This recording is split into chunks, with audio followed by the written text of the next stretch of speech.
Muchas gracias por la presentación.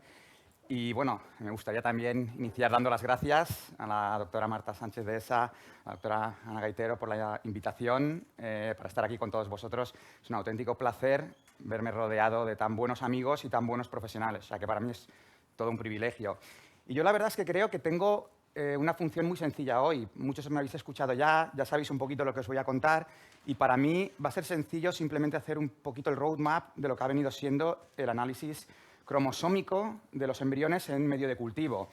Y lo que quiero hacer un poquito es, vemos el pasado, vemos el presente, lo que está por llegar, pero bueno, dejar un poquito una alfombra para que luego vengáis vosotros, vengáis los expertos, los que estáis haciéndolo en el laboratorio o los que lo queréis hacer, y que nos digáis vuestras impresiones, y de ahí es cuando vamos a aprender. Evidentemente, quiero empezar haciendo, como siempre hago en los congresos que me invitan, un pequeño disclosure, ya que evidentemente trabajo para un laboratorio de genética reproductiva, con lo cual, pues bueno, esta charla puede tener cierto sesgo, pero, como siempre os digo, yo dejo los datos y vosotros tomáis vuestras propias decisiones. ¿Cuáles son las fuentes de ADN que podemos encontrarnos en el medio de cultivo? ¿De dónde vienen? ¿Verdad? Pues nosotros estamos viendo que podemos tener ADN libre, embrionario, en el medio de cultivo, proveniente de las células del cúmulus, pueden salir por apoptosis, podemos encontrarnos del corpúsculo polar, a través de microRNAs, vesículas extracelulares, etcétera, etcétera. Pero la primera pregunta que nos hacemos, por una parte, es ¿será el ADN libre embrionario detectable en el medio de cultivo? Y por otra parte, ¿dicho ADN sería representativo de lo que es el contenido cromosómico del embrión? Pues bien, nosotros ya sabemos que el embrión está liberando ADN al medio de cultivo, mucho más a partir de día 4, y es por ello que nosotros siempre pedimos que en día 4 se haga una serie de lavados de ese embrión y que llevemos en cultivo hasta día 6, y luego veremos el porqué. Os decía el camino que hemos llevado hasta ahora. Nosotros comenzamos haciendo hace más de 6 años nuestros proyectos de investigación, de acuerdo al análisis en el medio de cultivo. Pudimos publicar en 2018 lo que fue el estudio piloto, y voy a ir ahora paso por paso, por lo cual voy muy rapidito ahora. 2019 hicimos ya el estudio piloto y en 2020 presentamos y publicamos lo que sería el estudio multicéntrico, ¿verdad?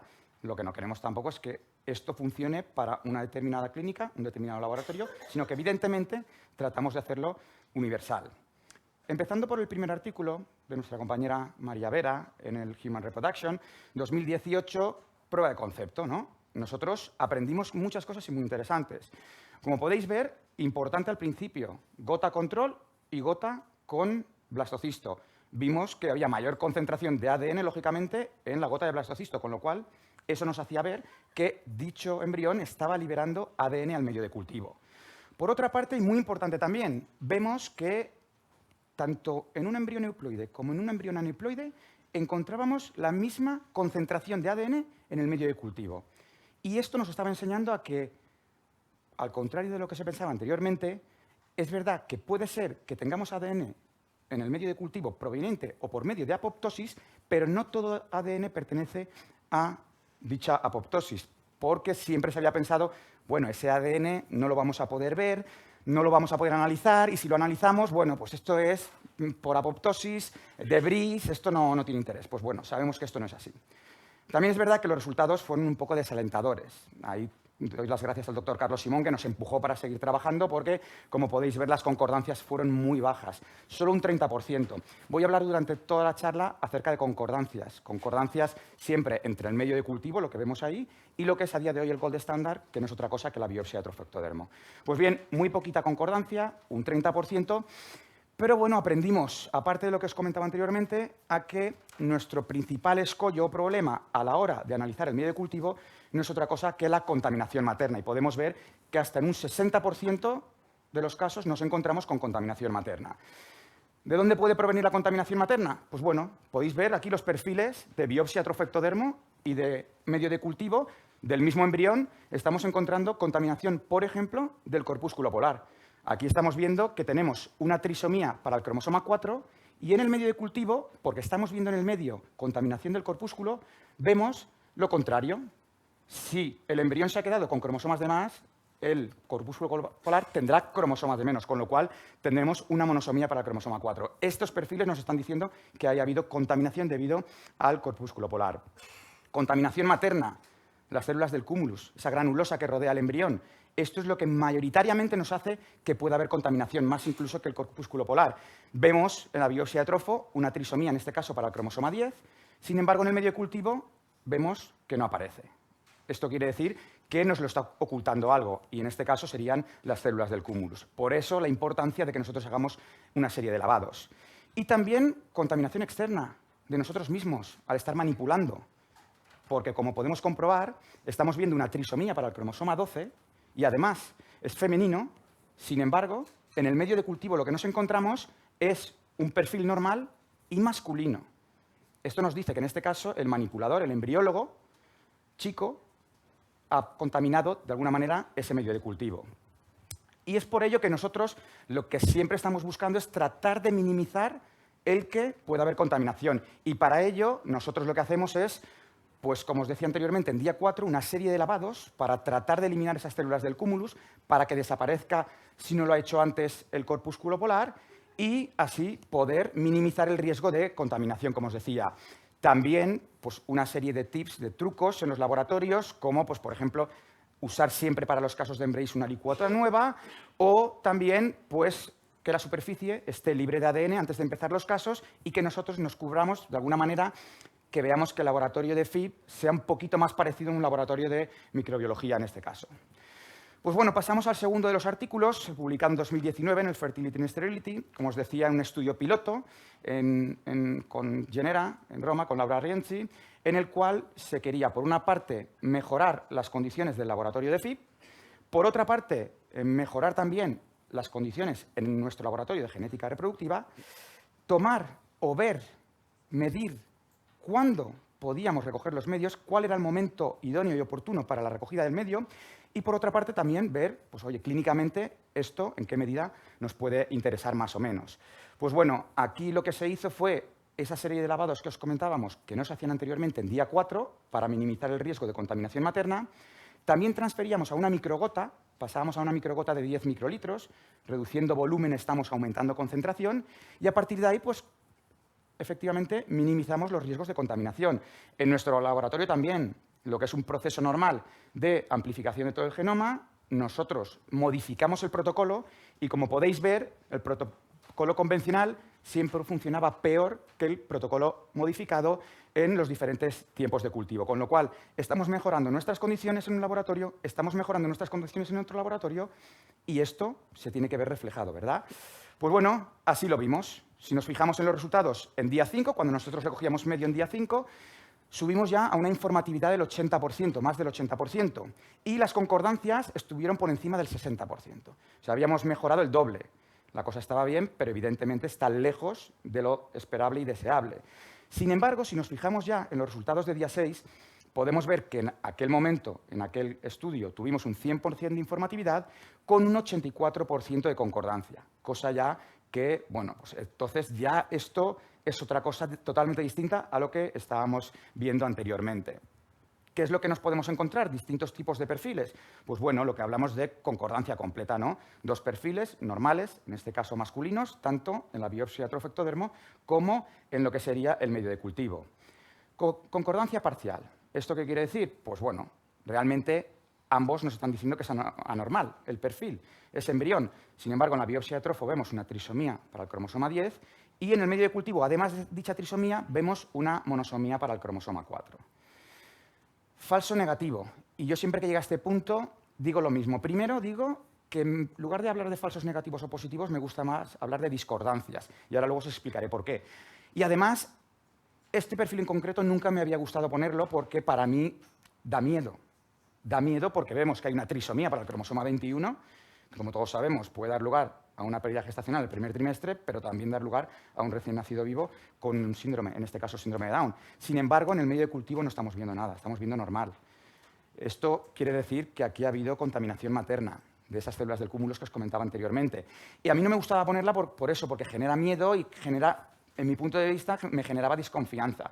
Y la doctora Carmen Rubio, que como siempre tiene razón, me dijo, no, Nasser, esto hay que enseñarlo, no para dar miedo, sino para decir y darle la importancia que tiene al que nosotros hagamos esa serie de lavados, que tengamos cuidado y que hagamos todo de la manera adecuada para evitar este tipo de situaciones. Y por otra parte, un falso positivo. Y os decía, no me gusta hablar de falsos positivos ni negativos, me gusta hablar de concordancias o discordancias. Y esto es porque nos encontramos con un perfil normal femenino, en este caso en la biopsia de trofo, sin embargo nos vemos una trisomía para el cromosoma 16 en el medio de cultivo. Esto no puede ser por contaminación. Esto evidentemente es que existe realmente, con lo cual aquí no es un falso positivo, sino es una discordancia debida probablemente a que ese embrión tenga mosaicismo. ¿Y resultados clínicos? En este estudio, pues bueno, se hicieron una serie de transferencias en la cual aquí destacamos que la tasa de embarazo clínico fue de casi un 53% cuando coincidía el medio de cultivo con la biopsia trofectodermo. Sin embargo, en la segunda columna, evidentemente, se transfería embrión euploide según lo que nos decía la biopsia y se analizaba posteriormente el medio de cultivo.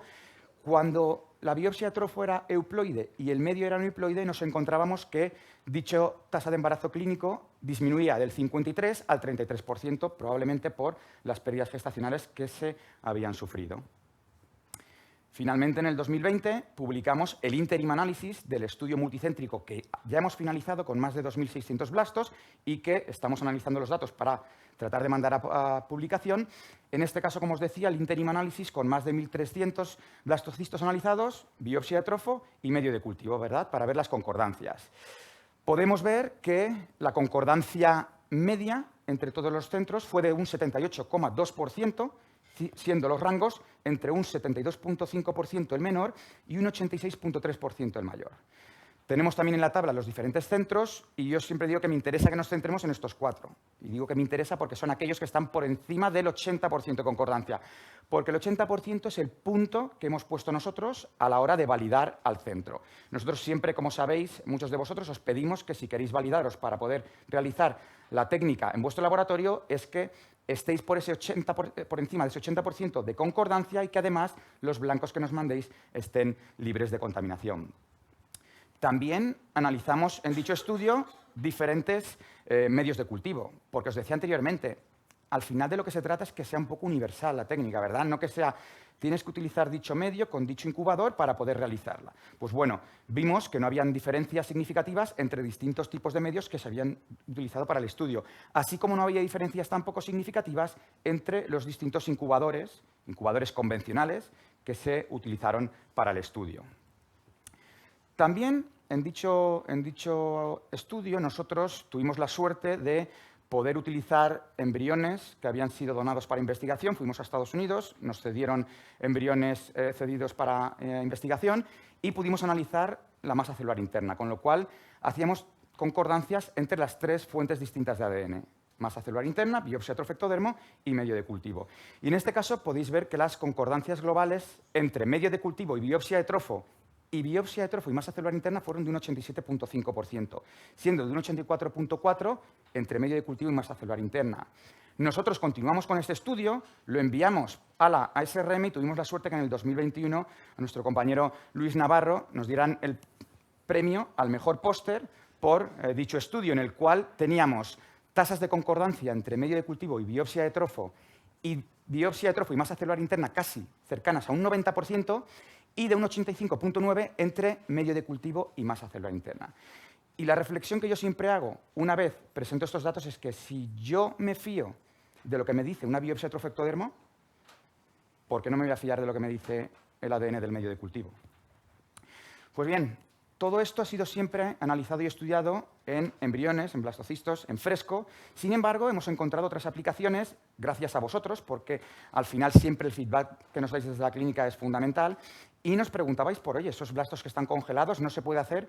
Nosotros al principio decíamos, bueno, nosotros nos ponemos en la peor situación, que es no tocar al blasto para nada. Es decir, yo no quiero tocarlo porque sé que siempre que lo modifico, de alguna manera puede ser que salga más ADN al medio. Y es un poco lo que hemos visto con los blastos congelados. En la gráfica vemos que la informatividad, cuando tenemos un blasto en día 5 y llevamos 8 horas adelante y tomamos medio de cultivo, la informatividad es muy bajita. Sin embargo, a ese mismo blasto lo llevamos 24 horas o en día 6 lo llevamos 8 horas y las informatividades son muy buenas. Incluso las concordancias están por encima de un 90%. ¿Qué aplicaciones y qué importancia puede tener todo esto? Pues bueno, nosotros, y comentaremos luego, me imagino, qué tipo de indicaciones, para quién lo tenéis pensado y demás, pero en principio una indicación podría ser pacientes con buen pronóstico, ¿no? Pero muchas veces tú a una paciente de buen pronóstico, por eso mismo, no le haces nada, la llevas a blasto, transfieres y el resto pues vitrificas. Desafortunadamente esa paciente, por lo que sea, o el embrión no implanta, o implanta y tiene una pérdida gestacional, ¿y ahora qué hago? Pues bueno, en este caso, blastos en día 5 podemos desvitrificar, llevar a día 6, 24 horas, vitrificamos de nuevo, tomamos medio y ya somos capaces de tener una concordancia superior al 90%. Si tenemos blastos en día 6, desvitrificando en día 6, llevando a día 6 por la tarde, 8 horas después y vitrificando de nuevo, ya tenemos concordancias por encima del 90%, con lo cual tenemos una posible aplicación para estos blastos que teníamos congelados y que previamente no habíamos hecho absolutamente nada que tenga que ver con el protocolo de Embrace. ¿Y qué es lo que ocurre con aquellos blastos? Porque os he dicho que tenemos que llevarlos a día 6 y esto siempre ha sido una preocupación y sigue siendo una preocupación para muchos laboratorios. Es que yo tengo un blasto muy bonito en día 5, es que si lo llevo a día 6 se me va a bloquear, va a empezar a degenerar y evidentemente eso al principio nos preocupaba mucho a todos. Pues bueno, ya han salido estudios que nos dicen que no hay ningún tipo de problema en este sentido. De todas formas, yo siempre comento también, cada laboratorio es un mundo y esto por ello mismo hacemos las validaciones, no solo para comprobar que estamos trabajando bien, sino para ver que no hay ningún detrimento para nuestros embriones, para nuestras pacientes. En este caso, el doctor Denis Sacas en Boston IVF lo que hicieron es, bueno, ellos participaron en el multicéntrico y lo que decidieron es, vamos a ver retrospectivamente si aquellos embriones que yo había tenido que llevar sí o sí a día 6 porque estaban participando en el estudio, tienen algún tipo de detrimento si los comparo con aquellos embriones que yo había biopsiado en día 5, en día 6 o en día 7, según el estadio en ese momento del embrión, del blastocisto al que yo iba a biopsiar. Pues bueno, ellos lo que vieron, vemos dos columnas, Non-Invasive PGTA, Invasive PGTA. Todas las transferencias se hicieron de acuerdo a la biopsia de trofos, simplemente el Non-Invasive PGTA fueron los blastos que participaron en el estudio multicéntrico y que, como veis, solo fueron biopsiados en día 6. Pues bien, aquí lo que ocurre, día 6 o día 7, perdón. Lo que ellos vieron es que las tasas de recién nacido vivo fueron muy similares, incluso en este caso superiores, 65.7%, cuando llevaban sí o sí a día 6 o día 7, frente a un 61% cuando se biopsiaba el blasto en el momento oportuno para ello, día 5, día 6 o día 7. Incluso hay diferentes estudios que dicen ya también que el reducir la gota a 10 microlitros tampoco tiene detrimento para los embriones. En este otro estudio podemos ver que, en este caso de General Life, vieron en más de 2.600 blastos un poco lo mismo, ¿no? Ver si de alguna manera aquellos que habías llevado a día 6 tenían algún tipo de perjuicio comparado con aquellos que se biopsiaban en día 5, día 6 o día 7. Podemos ver tasas de blastulación exactamente o prácticamente las mismas, 49 frente a un 50%, tasas de euploidía, tasas de ongoing por transferencia de embrión euploide y luego la morfología. Tenían morfologías muy similares, el control frente al no invasivo, con lo cual ya nos estaban diciendo que el llevar a día 6 sí o sí esos embriones no estaba siendo perjudicial para los mismos. Al final, nosotros lo que venimos es con una herramienta no invasiva, con lo cual vamos a dar un sistema de priorización, y esto es muy importante. Sigo diciendo que a día de hoy esto no es un sustitutivo del PGTA. Para nosotros, si la paciente tiene indicación de PGTA, deberíamos seguir por ese camino. Sin embargo, tenemos un abanico de pacientes que no tienen indicación de PGTA y podríamos ofrecerles un no invasivo con un sistema, insisto, de priorización embrionaria. Y quiero presentaros pues, los tipos de informe que nosotros ofrecemos y que la clínica puede decidir. El primero de ellos es el básico. El básico te dice simplemente la prioridad en función de lo que nosotros veamos en el medio de cultivo. También te da lo que llamamos un euploidy score, podéis ver en las tablas, que es la probabilidad de que ese medio corresponda con un embrión que sea efectivamente euploide. Tenemos otra opción de este básico porque, claro, si yo quiero un básico en que solo me digas priorización, pero yo te estoy dando una serie de datos que me van a dar a entender cuál de ellos es euploide y cuál no, pues bueno, tampoco estamos haciendo mucha cosa. Sin embargo, en este otro modelo no estamos ofreciendo ese euploidy score y simplemente damos una ranquización de lo que serían los diferentes embriones. Lo que llamamos special findings, que es, te voy a dar la prioridad a la hora de transferir el embrión, la tabla del euploidy score, solo informando de los cromosomas 13, 18, 21 y cromosomas sexuales, que, como decíamos anteriormente para el 21, son los que potencialmente pueden dar lugar a un recién nacido vivo con un tipo de cromosomopatía. Y tenemos también el extendido, el que te presenta todo, Yo siempre soy de los que piensa que la información es poder, entonces a mí me gusta que me den todo para que yo pueda tomar decisiones informadas, pero bueno, estamos viendo diferentes casos en los cuales hay clínicas que me dicen, Nasser, si esto es un sistema de priorización, yo quiero priorizar. Yo no quiero ver lo que hay detrás, sino que tú me dices que este es el primero, pues yo voy a transferir este primero. Y otros, en cambio, que dicen, no, yo quiero saber lo que hay detrás para entonces decidir y elegir qué transferir y qué no. Me gusta enseñar esta diapositiva con más de 40 centros, no está actualizado desde noviembre del 2022, pero no quería que nos quedásemos con la idea del multicéntrico de concordancias de un 78,2%, sino que, como podéis ver, en más de 40 centros la concordancia media a día de hoy es de un 86,4%. Evidentemente tenemos algunos con 100% artefactuales. Como he dicho antes, existe un fenómeno que es el mosaicismo, que me imagino que luego pues, se comentará un poco, y en este sentido nunca va a haber un 100% de concordancia. Al final siempre vamos a tener mínimo un 5, 6, 8% de discordancia en función del grado de mosaicismo que tengamos en el laboratorio. También, antes hablaba de incubadores convencionales, enfrentamos ante sistemas de time-lapse, en este caso el Embryoscope, porque lógicamente tiene que ser pocillos individuales, y pudimos ver que no hubo diferencias estadísticamente significativas, con lo cual se pueden utilizar perfectamente los sistemas de time-lapse que tengan pocillos individualizados. Presentar resultados clínicos, en este caso de nuestros compañeros de la Ruber Internacional. Ellos presentaron este estudio en la R 2021, pacientes de buen pronóstico, pacientes más jóvenes, de menores de 38 años, y también aquellas que iban a programa de donación de ovocitos. Y podemos ver que los resultados de embarazo clínico fueron, tanto para PGTA como para el no invasivo, en este caso iguales, de un 61%, frente a un 48,5% si transferíamos de acuerdo a la morfología, siendo las tasas de embarazo en curso, de nuevo similares, 69%. Tanto para PGTA como para no invasivo, frente a un 57% si transferíamos de acuerdo a la morfología. Dieron un pasito más y entonces en la R de este año pasado nos presentaron datos ya simplemente comparando morfología frente al no invasivo. Y nos estaban diciendo que la tasa de embarazo en curso fue de 20% superior, transfiriendo de acuerdo a lo que nos decía el medio de cultivo frente a lo que era la morfología. Os he dicho que hablábamos del pasado, los estudios, hablamos del presente, lo que estamos haciendo. ¿Qué hay en el futuro? Pues bueno, queremos entender el origen de ese ADN, ¿verdad? Porque siempre tenemos que ir a la base que nos diga de dónde procede, si es apoptótico, si es parte apoptótico, de dónde viene. Muy interesante. ¿Puede venir en su mayoría de la biopsia de trofo, de la parte del trofo ectodermo? Pues probablemente sí, porque es la parte más externa. Pero ya os decía el otro día, ¿qué hay si podemos analizar y ver que parte de ese ADN proviene no solo del trofo ectodermo, sino también de la masa celular interna? Que es lo que todos sabemos que finalmente da lugar al bebé, al feto. ¿No sería quizás más predictivo analizar el medio que no la biopsia de trofo? Pues bueno, todo este tipo de cosas, trabajando con Nicolás Placha, con nuestra compañera Ana Domingo, que está haciendo ahí un postdoc, en este caso, pues queremos verlo. Identificación de contaminación. Os decía anteriormente que es muy importante el tratar de descartar contaminación materna, y en este sentido es en lo que estamos trabajando. Nosotros ya publicamos una serie de análisis con SNPs, lo que pasa es que tenían poco coverage y no funcionaba del todo bien. Seguimos trabajando en esta línea. Otros grupos han trabajado en patrones de metilación que incluso te diferencia las distintas fuentes de contaminación, pero a día de hoy son muy caras, con lo cual no podemos implementarlas. Pero deciros que estamos trabajando en este apartado para descartar dicha contaminación materna. Y estudios clínicos, estudios randomizados de non-selection, para finalmente crear nuevos algoritmos que no nos digan que la paciente está embarazada, porque nosotros no queremos que la paciente embarace. Nosotros queremos un recién nacido vivo y sano en casa.